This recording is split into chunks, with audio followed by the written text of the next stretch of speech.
देते को हर देत है जहां तहां से आन, ना दिया वो मांगते फिरियो साहेब सुने नहीं कान।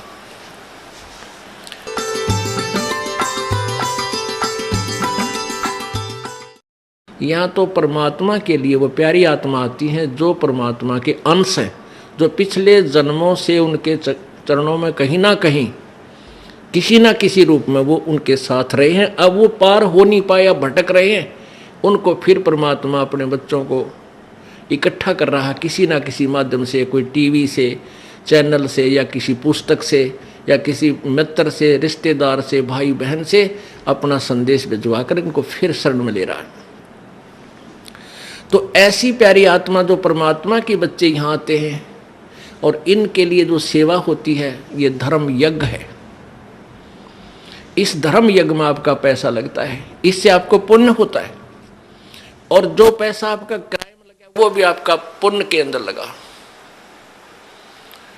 अब पुण्यात्मा जैसे जो अनजान व्यक्ति हैं, जिनको इस मार्ग का पता नहीं, वो मंगलवार को 1.25 रुपये का प्रसाद बांटनी है, वो तो वहीं तक सीमित है। हम भी ऐसे ही थे जब तक ज्ञान नहीं था। मंगलवार के दिन 1.25 रुपये का प्रसाद बांटा करते, घने उमंग भर जाती तो 5.25 का बांट देते, बहुत खुशी होती। तो ना तो उसने बहुत गुणा पुण्य मान लेते थे। अब परमात्मा कहते हैं जिन हर जैसा सुमरिया बैता को तैसा लाभे, ओसा प्यास न भागे ही जब लग दसे नहीं आबे। कहते हैं जिसने जैसा भगवान की भक्ति सेवा दान किया उसको उतना ही लाभ मिलेगा। ओस चाटन ते प्यास नहीं बुझ सकती, वो तो गिलास पीना पड़ेगा गट गट गट जब प्यास बुझेगी।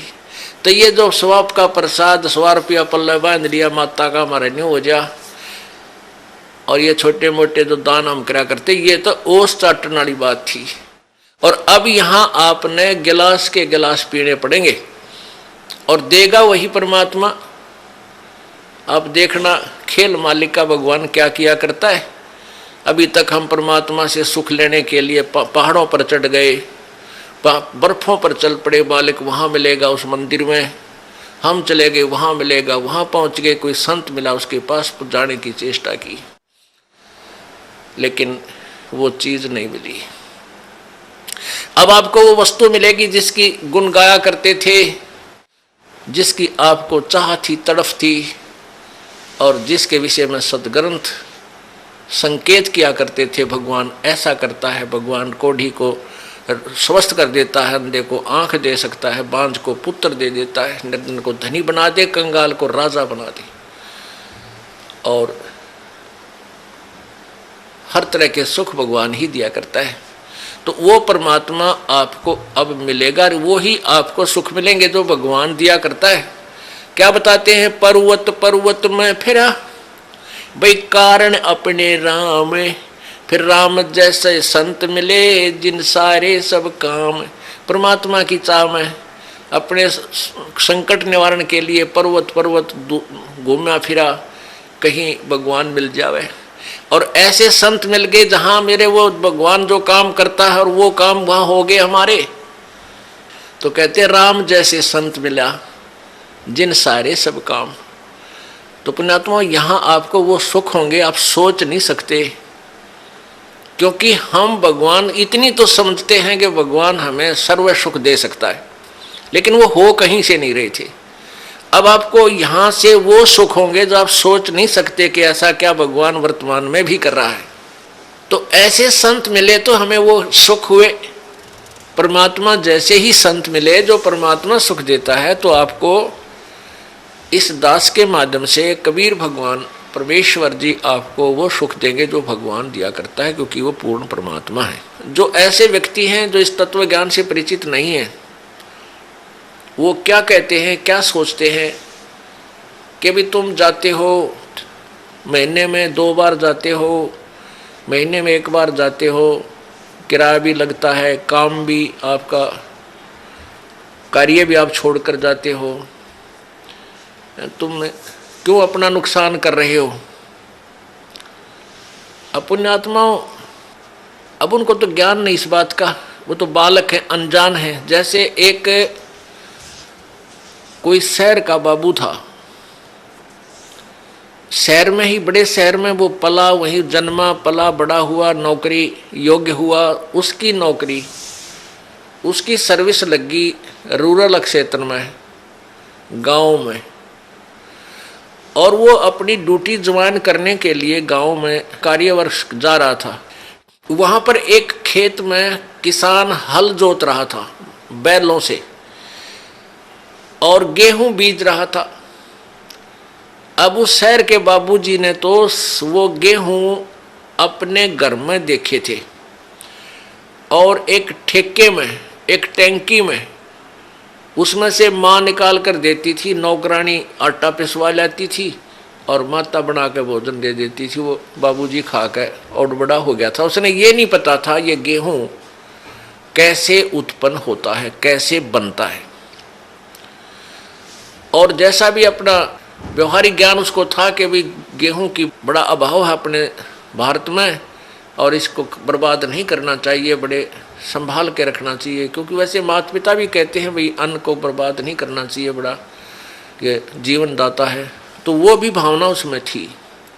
उसने क्या देखा कि किसान एक थैले में कणक गाल के, गेहूं डाल के और एक पाइप के द्वारा बैलों के पीछे हल पर लगे हुए उस पाइप में से और मिट्टी में वो गेहूं डाल रहा है, मिट्टी में डाल रहा है खेतों में, और कुछ गेहूं अलग रखे हैं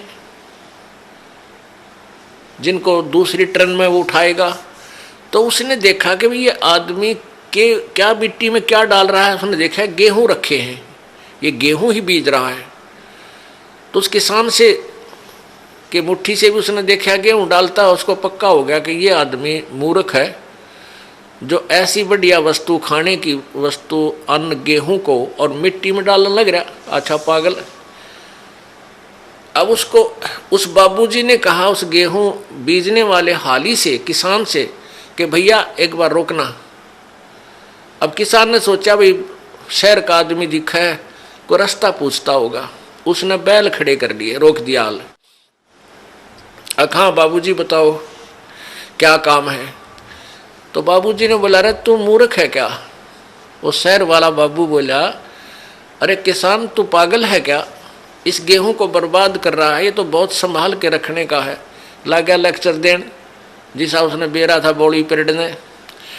अब वो किसान ने सोचा यो कितना है क्या बंदर, इसने यो मन ने मुझे शिक्षा देने लग रहा है उल्लू। वो समझ गया कि उन्हें बोतलू है कह लेने दे इसने सारी। वो जब सब अपनी शिक्षा दे चुका, जब पहले उसकी मूर्खता पर उसको पता लग गया कि भाई इसने पता ही नहीं होगा इस प्रोसीजर का, तब उस किसान ने उसको समझाया कि भगत जी बात सुन, मैं गेहूं को बर्बाद नहीं कर रहा, ये बर्बाद जो मैं करता हुआ नजर आ रहा हूं ये मुझे आबाद करेगा। ये गेहूं देख 1 एकड़ में 40 किलो डालूंगा, 40 किलोग्राम, और एक ट्रैक्टर की ट्राली भर के ले जाऊंगा, इतना इसमें धन होगा मुझे। यानी 40 किलो डालूंगा 1 मन, तो मुझे 60-65 मन गेहूं यहां से मिलेंगे। अब वो बता रहा था लेकिन उसको समझ में पल्ला नहीं पड़ रहा उस बाबूजी के। अब मैं कैसे मानूं भाई, अच्छा मूर्ख है, मिट्टी में बर्बाद कर रहा है और कहता गेहूं 65 मन होंगे 1 मन के। किसान ने कहा कि आप 4-5 महीने के बाद आना, अप्रैल में, और फिर दिखाऊंगा तुझे ये मैं बर्बाद कर रहा हूं, ये मुझे आबाद करेंगे।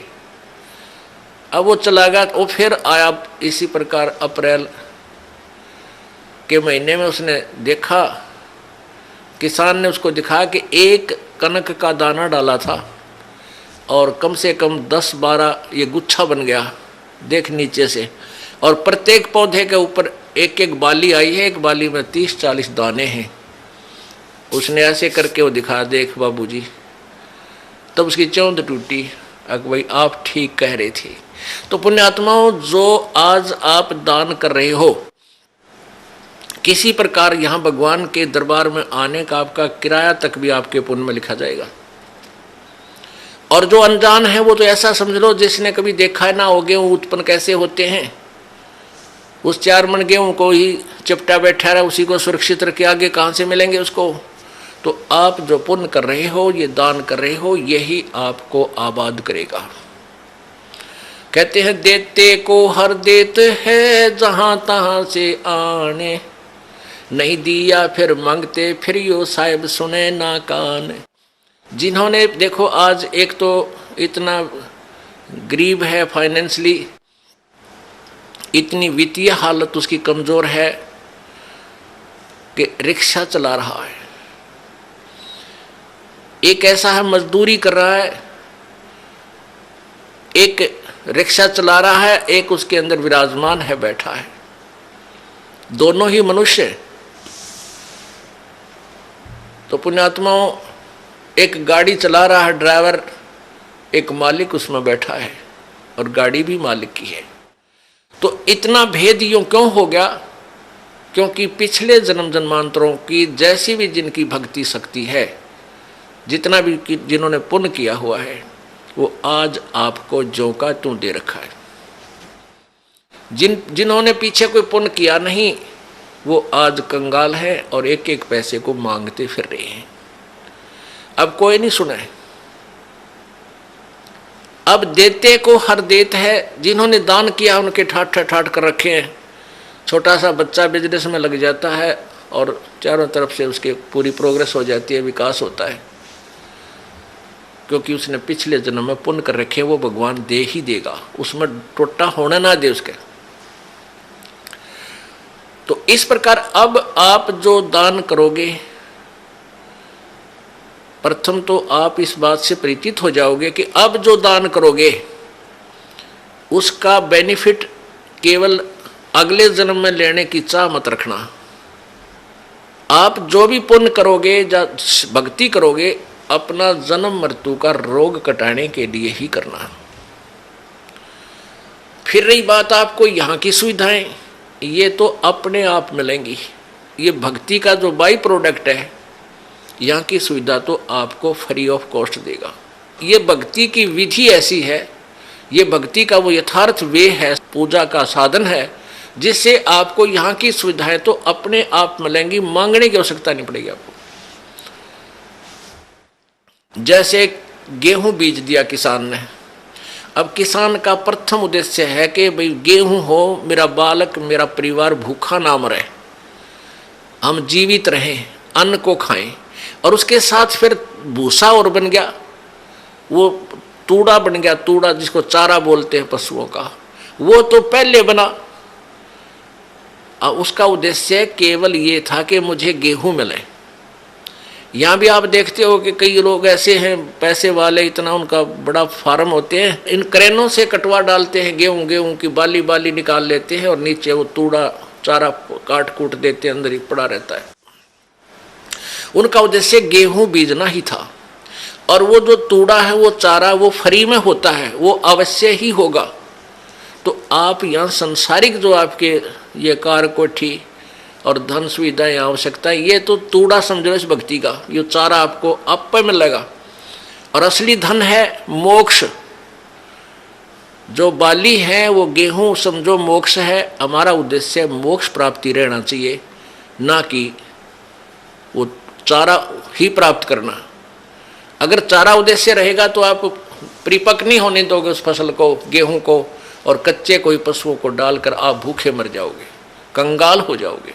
इसलिए हमने इस प्रोसीजर को पूरी तरह समझना है, और वो समझाने के लिए आपको यहाँ बुलाया जाता है।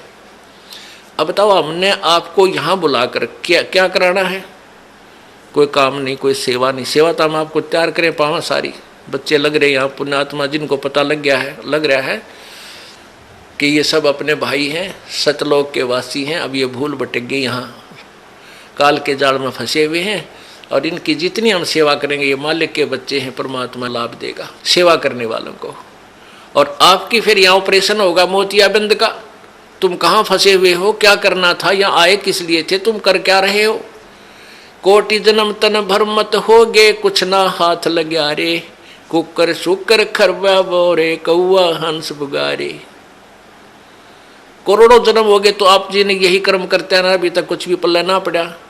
आज कोई फैक्ट्री मालिक का मृत्यु हो जा, कल गधा बन गया, ओ तेरे की। फिर कभी मनुष्य जीवन मिला, फिर कोई पुण्य किया, फिर मनुष्य जीवन मिला, जब वो उसको फैक्ट्री मालिक बना देगा, और फिर मृत्यु। इस जन्म मृत्यु के रूपी रोग से मुक्त होने के लिए आप जी ने इस ज्ञान को समझकर इस भक्ति मार्ग को उसी उद्देश्य से ग्रहण करना चाहिए जो इसका मूल उद्देश्य है।